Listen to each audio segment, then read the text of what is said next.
আমরা অত্যন্ত সংখ্যার সাথে দেখছি 17 বছর বাংলাদেশের মানুষের উপরে অত্যাচার চালানো আওয়ামী লীগকে নির্বাচনে ফিরিয়ে আনার জন্য বিএনপির সর্বোচ্চ নেতারা বিভিন্ন জায়গায় সাক্ষাৎকার দিচ্ছেন।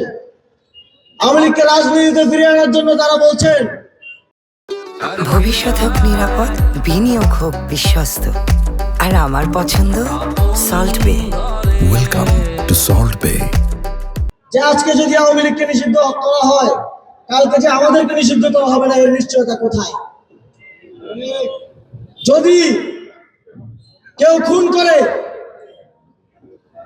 যদি তার ফাঁসি দেওয়ার ক্ষেত্রে কেউ বলে এসে যে আজকে যদি তাকে ফাঁসি দেওয়া হয়, তাহলে কালকে যে আমাকে ফাঁসি দেওয়া হবে না, এর নিশ্চয়তা কোথায়? তার মানে আপনারাও খুন করতে চান, তার মানে আপনারাও জুলাইতে যে গণহত্যা সাজিত হয়েছে, আবার তা করার চিন্তা আপনাদের মাথায় রয়েছে।